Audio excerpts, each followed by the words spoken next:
Monday 7 अक्टूबर 1985 अकीली लाउरो नामी एक Italian cruise ship Egypt के अलेक्जेंड्रिया पोर्ट पे आकर रुकती है। ये इस क्रूज शिप के सफर का 5वां दिन था जिसने इटली के शहर जेनोवा से अपना सफर शुरू किया था। इसमें टोटल 748 पैसेंजर्स और 450 क्रू मेंबर्स मौजूद थे। अलेक्जेंड्रिया पोर्ट पे 651 पैसेंजर्स शिप से उतरकर बसेस में बैठ चुके थे। ये लोग पिरामिड साइट सीइंग के लिए कायरो जा रहे थे। इनकी रवानगी के बाद शिप कैप्टन ने अलेक्जेंड्रिया पोर्ट से एग्जिट किया और बचे हुए 97 पैसेंजर्स के साथ क्रूज शिप की डायरेक्शन 225 किलोमीटर वेस्ट में इजिप्ट के पोर्ट सईद की तरफ कर दी। यहाँ 14 घंटों के बाद कायरो जाने वाले टूरिस्ट वापस से क्रूज शिप को ज्वाइन करेंगे। यहाँ तक जो कुछ भी हुआ वो पहले से प्लान था, लेकिन इसके बाद चीजें बिगड़ना शुरू हो गयी। 14 घंटों के बाद कायरो जाने वाले टूरिस्ट रात को ठीक 10:30 बजे पोर्ट ऑफ सईद पहुंच गए, इस उम्मीद में कि वो वापस से अपने साथियों को ज्वाइन करेंगे। लेकिन वहां अकीली लाउरो का कोई नामो निशान नहीं था। पहले उनको बताया गया कि सुइज कैनाल जाने वाली ट्रैफिक की वजह से क्रूज शिप को देर हुई है, लेकिन जब 3 घंटे इंतजार के बावजूद भी क्रूज शिप वहां नहीं पहुंची, तब उनको सब कुछ सच बता दिया गया। मालूम क्या पड़ता है कि अकीली लाउरो को हाईजैक कर लिया गया है। नाजरीन, बचे हुए 97 पैसेंजर्स के बीच में 4 हाईजैकर्स भी थे। उन्होंने अपने वेपन्स शायद किसी फ्यूल टैंक में डालकर स्मगल किए थे, जिसकी वजह से उनके रूम में बहुत ज्यादा स्मेल थी। अलेक्जेंड्रिया पोर्ट से निकलने के फौरन बाद वो अपने रूम में बैठकर हेयर ड्रायर की मदद से अपने हथियारों को खुश्क कर रहे थे। तभी एक वेटर फ्रूट सर्व करने के लिए उनके रूम में आ गया, जो कि गलती से खुला हुआ था। शायद उनको अलेक्जेंड्रिया पोर्ट के करीब शिप हाईजैक ही नहीं करनी थी, लेकिन क्योंकि अब भांडा फूट चुका था तो वो फौरन शिप के डाइनिंग हॉल में गए और पैसेंजर्स को खौफजदा करके उनको हॉस्टेज बनाना शुरू कर दिया। ये हाईजैकर्स कौन थे और आखिर इनका मकसद क्या था, ये अभी तक किसी को भी मालूम नहीं था। एक हॉस्टेस ने उनसे पूछा कि वो कौन है, तो उनमें से एक ने जवाब दिया कि वो नॉर्वेजियन नेशनल है। इससे पहले कि हाईजैकर्स शिप के रेडियो रूम तक पहुंचते, वहां बैठे ऑपरेटर ने एक SOS कॉल ब्रॉडकास्ट कर दी, जिसमें बताया गया कि अकीली लाउरो शिप हाईजैक हो चुकी है। ये SOS कॉल स्वीडन में एक रेडियो स्टेशन को रिसीव हुई। इस SOS मैसेज के बारे में हाईजैकर्स को मालूम नहीं था और उन्होंने रेडियो रूम पे कब्जा करके शिप का सारा कम्युनिकेशन सिस्टम बंद कर दिया। एक हाईजैकर ने लाउड स्पीकर पे शिप कैप्टन को फ्रंट ब्रिज पे आने को कहा। जब कैप्टन गेरार्डो डिरोजा पहुंचे तो उनका इस्तकबाल मशीन गन के चंद फायर से हुआ। हाईजैकर्स ने जोर जोर से अरबिक लैंग्वेज में कुछ कहा और फिर टूटी फूटी इंग्लिश में 500 किलोमीटर दूर सीरियन पोर्ट टार्टस चलने को कहा। यही वो पॉइंट था जब शिप कैप्टन ने अंदाजा लगाया कि ये नॉर्वेजियन नेशनल नहीं हो सकते। उन्होंने शिप कैप्टन को ये भी कहा कि वो 450 क्रू मेंबर्स को कहें कि वो अपनी ड्यूटीज नॉर्मली करते रहें, लेकिन किसी भी होस्टेज के आसपास नजर नहीं आए। बंदूक की नोक के नीचे कैप्टन के पास हाईजैकर्स के ऑर्डर्स मानने के अलावा और कोई ऑप्शन नहीं था। अकेली लाउरो इजिप्ट के पोर्ट सईद के बजाय अब सीरिया की तरफ रवां दवां थी। डरे सहमे हॉस्टेजेस और शिप के क्रू को कुछ समझ नहीं आ रहा था कि उनके साथ क्या होने वाला है। 7 तारीख का सूरज डूबने वाला था और हाईजैकर्स ने तमाम हॉस्टेजेस को जमीन पे ही सो जाने को कहा। दूसरी तरफ स्वीडन के रेडियो स्टेशन को मिलने वाले SOS मैसेज ने पहले ही पूरी दुनिया में तहलका मचा दिया था।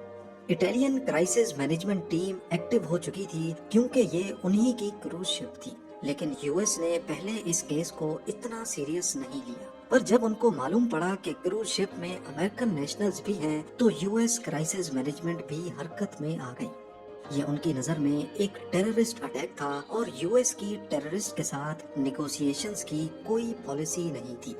पर मसला ये था कि इस हाईजैकिंग में अभी तक 3 अलग अलग कंट्रीज अफेक्ट हो चुकी थी। US के पैसेंजर्स थे, इटली की शिप थी और हादसा इजिप्ट की टेरिटरी में हुआ था। तो अब बहस इस बात पर चल रही थी कि कौन सी कंट्री को एक्शन लेना चाहिए। US का ख्याल था कि शिप इटली की है, तो इस वजह से पहले इटली को एक्शन लेना चाहिए। पर इटालियन गवर्नमेंट इस हाईजैकिंग को ताकत के जोर पर नहीं बल्कि नेगोशिएशंस के जरिए हल करना चाहती थी। کیونکہ اٹلی کوئی بھی ایسی حرکت نہیں کرنا چاہتا تھا جس سے میڈیٹرینین کنٹریز میں اس کا نام خراب ہو، پر یو ایس ان ہائی جیکرز کے ساتھ سختی سے پیش آنا چاہتا تھا، لہذا یو ایس نے میڈیٹرینین کے کوسٹ پہ تمام کنٹریز کو منع کر دیا کہ کوئی بھی اکیلی لاورو کو اپنے ڈاک پہ آنے کی اجازت نہ دے۔ اگلی صبح یعنی 8 اکتوبر کو اکیلی لاورو سیریا کے قریب پہنچ چکی تھی۔ کیپٹن نے ٹارٹس پورٹ پہ آنے کی پرمیشن مانگی، لیکن کیونکہ یو ایس پہلے ہی سب کو الرٹ کر چکا تھا، سیرین اتھارٹیز نے کوئی جواب نہیں دیا۔ اس کے بعد ہائی جیکرز نے ہوسٹیجز کو ان کی نیشنلٹی کے حساب سے الگ کرنا شروع کر دیا۔ ایسا معلوم ہوتا تھا کہ وہ امریکنز اور جیوز کو ڈھونڈ رہے تھے۔ انہوں نے ٹوٹل 20 پیسنجرز الگ کیے، جن میں ایک اولڈ ایج کپل بھی تھا۔ میریلن کلنگ ہوفر اور ویل چیئر پہ بیٹھے 69 ایئرز کے ان کے ہسبینڈ لیون کلنگ ہوفر۔ ہائی جیکرز نے ان 20 لوگوں کو اوپر کے ڈیک پر شفٹ ہونے کو کہا، لیکن لیون کلنگ ہوفر اپنی کنڈیشن کی وجہ سے اوپر نہیں جا سکتے تھے۔ ان کی بیوی نے ان کو اکیلے چھوڑنے پر شور مچایا، لیکن ہائی جیکرز نے بندوق کی زور پر ان کو چپ کروا دیا۔ لیون کلنگ ہوفر اس بات پر کافی ناراض تھے اور لگاتار ہائی جیکرز کو برا بھلا کہہ رہے تھے۔ کافی وقت تک جب اکیلی لاورو کو سیریا میں داخل ہونے کی پرمیشن نہیں ملی، تب ہائی جیکرز نے آخر کار اپنی ڈیمانڈز ریڈیو کے ذریعے سیرین اتھارٹیز کے سامنے رکھ دی۔ 4 میں سے ایک جو ان کا لیڈر لگ رہا تھا، اس نے ریڈیو پہ بتایا کہ ان کا تعلق PLF یعنی پیلسٹین لبریشن فرنٹ سے ہے اور وہ چاہتے ہیں کہ اسرائیل ان کے 50 ساتھیوں کو رہا کر دے۔ ساری چیزیں اب کھل کر سامنے آ چکی تھی۔ خود کو نارویجن بتانے والے اصل میں فلسطینی تھے۔ اس ہائی جیکر کا نام یوسف مجید مولکی تھا اور اس نے آخر میں کہا کہ اگر 3 بجے تک ان کی ڈیمانڈز پوری نہ کی گئیں تو شپ میں موجود جوز کو ایک ایک کر کے وہ مارنا شروع کر دیں گے۔ اب یہ کیس اور زیادہ کمپلیکیٹڈ ہو چکا تھا، جس میں 3 اور کردار بھی ڈائریکٹلی افیکٹ ہو گئے، سیریا، اسرائیل اور پیلسٹین۔ ہائی جیکرز کی طرف سے دی گئی ڈیڈ لائن قریب آنے لگی، لیکن نہ ہی ان کی ڈیمانڈز پوری ہوئیں اور نہ ہی کوئی نیگوسیشن ٹیم شپ تک پہنچ پائی۔ 3 بجے انہوں نے ٹارٹس پورٹ کو ایک میسج بھیجا جس میں ان کا کہنا تھا کہ وہ ایک امریکن پیسنجر کو مار چکے ہیں اور اب دوسرے کی باری ہے، پر ٹارٹس آفیشلز نے ان کی بات پر ذرہ بھی دھیان نہیں دیا اور کہا کہ وہ یہاں سے چلے جائیں۔ ہائی جیکرز کو جب لگا کہ ان کی دال یہاں نہیں گلے گی تو انہوں نے کیپٹن کو سائپرس جانے کو کہا۔ اس دوران U S intelligence network میں یہ افواہ پھیل چکی تھی کہ ایک امریکن پیسنجر کو مار دیا گیا ہے، پر دوسری طرف اس بات کی کوئی کنفرمیشن بھی نہیں تھی۔ اب کیونکہ ہائی جیکرز کی شناخت ہو چکی تھی تو اٹلی نے فلسطینی پریزیڈنٹ یاسر عرفات سے ڈائریکٹلی کانٹیکٹ کیا، جو کہ پیلسٹین لبریشن آرگنائزیشن کے چیئرمین بھی تھے، اور ان سے پوچھا کہ کیا PLO کی اس ہائی جیکنگ میں کوئی انوالومنٹ تو نہیں ہے۔ یاسر عرفات نے نہ صرف اس ہائی جیکنگ کو ڈس اون کیا بلکہ اس معاملے کو سلجھانے کے لیے ایک نیگوسیشن ٹیم بھی ایجپٹ روانہ کر دی۔ اس ٹیم میں ابو عباس بھی تھے، جو کہ PLF کے لیڈر تھے۔ ابو عباس نے سائپرس کے ریڈیو اسٹیشن کے ذریعے ہائی جیکرز کے ساتھ کانٹیکٹ کیا اور ان کو کہا کہ وہ فوراً ایجپٹ کے پورٹ سعید پر جائیں اور تمام پیسنجرز کے ساتھ اچھے طریقے سے پیش آئیں۔ مولکی جو ہائی جیکرز کا لیڈر تھا، اس نے ابو عباس کی بات مانتے ہوئے کیپٹن کو ایجپٹ کے پورٹ سعید جانے کو کہا۔ ایجپٹ پہنچنے پر ابو عباس نے کیپٹن سے بھی معافی مانگی اور ہائی جیکرز کے ساتھ اکیلے میں کچھ بات چیت بھی کی۔ اصل میں اٹلی اور ایجپٹ اس معاملے کو بغیر ہاتھ میلے کیے ختم کرنا چاہتے تھے، کیونکہ یہ معاملہ پیلسٹین اور اسرائیل کا تھا اور کون چاہے گا کہ دوسرے کی لڑائی میں اپنے گھر کو گندا کرے۔ پر یو ایس چاہتا تھا کہ یہ ٹیررسٹ ہیں اور ان کے ساتھ کسی قسم کی نیگوسیشن نہیں کی جائے۔ یو ایس کے پروٹیسٹ کے باوجود نیگوسیشن اسٹارٹ ہو چکی تھی۔ اٹلی اور ایجپٹ چاہتے تھے کہ ہائی جیکرز کو PLO کے حوالے کر دیا جائے اور وہ پھر خود ہی ان کو شپ ہائی جیک کرنے کے جرم میں سزا دیں گے۔ اگلے دن یعنی 9 اکتوبر کو کیپٹن ڈیروزا نے پبلکلی ایک ریڈیو میسج کر کے سب کو یقین دلایا کہ شپ پر موجود تمام پیسنجرز اور کرو بالکل سیف ہیں۔ اس میسج کے بعد اٹلی اور ایجپٹ نے ہائی جیکرز کو سیف پیسج دینے کا فیصلہ کیا۔ ایک ٹگ بوٹ اکیلی لاورو تک لائی گئی جس میں 4 ہائی جیکرز بیٹھ کر ایجپٹ کے مین لینڈ میں آ کر غائب ہو گئے۔ سب کو لگ رہا تھا کہ نیگوسیشن کامیاب ہو گئی ہیں اور ہائی جیکرز نے اپنی ڈیمانڈ واپس لے لی ہے۔ पर असल में हाईजैकर्स ने कैप्टन डिरोजा से बंदूक के जोर पे ये मैसेज ब्रॉडकास्ट करवाया था। जी हाँ, जब सीरियन ऑफिशियल शिप को परमिशन नहीं दे रहे थे, तभी उन्होंने असल में ही एक पैसेंजर को मार दिया था, और वो पैसेंजर था व्हील चेयर पे बैठा लियोन क्लिंगहोफर। हाईजैकर्स ने क्लिंगहोफर की लाश को समंदर में ही फेंक दिया था। कई घंटों के बाद मिलने वाली इस खबर ने एक तहलका सा मचा दिया। हाईजैकर्स जिनको आजाद छोड़ दिया गया था, वो असल में एक बहुत बड़ा जुर्म करके इजिप्ट की सरजमीन पर गायब हो चुके थे। अब सारी बंदूकों का रुख इजिप्ट की तरफ हो गया। इटली ने इजिप्ट को कहा कि हाईजैकर्स उनके हवाले किए जाएं, लेकिन इजिप्ट भी इस मामले से दूर भाग रहा था। इजिप्शियन प्रेसिडेंट होस्नी मुबारक ने कहा कि हाईजैकर्स इजिप्ट छोड़ गए हैं और उनको मालूम नहीं कि अब वो कहाँ हैं। लेकिन असल में यूएस इंटेलिजेंस को खबर मिली कि इजिप्ट उनको एक प्लेन में बिठाकर तुनीशिया भेज रहा है, जहां उनको पीएलओ रिप्रेजेंटेटिव अपनी हिरासत में ले लेंगे। 10 अक्टूबर को शाम 6 बजे इजिप्ट की अल माजा एयरबेस से एक सिविलियन एयरक्राफ्ट रवाना होने वाला था, जिसमें चारों हाईजैकर्स को तुनीशिया के लिए रवाना किया जा रहा था। पर ना ही हाईजैकर्स को, ना ही इटली और ना ही इजिप्ट को मालूम था कि यूएस क्राइसिस मैनेजमेंट इस जहाज को हवा में ही इंटरसेप्ट करने वाले हैं।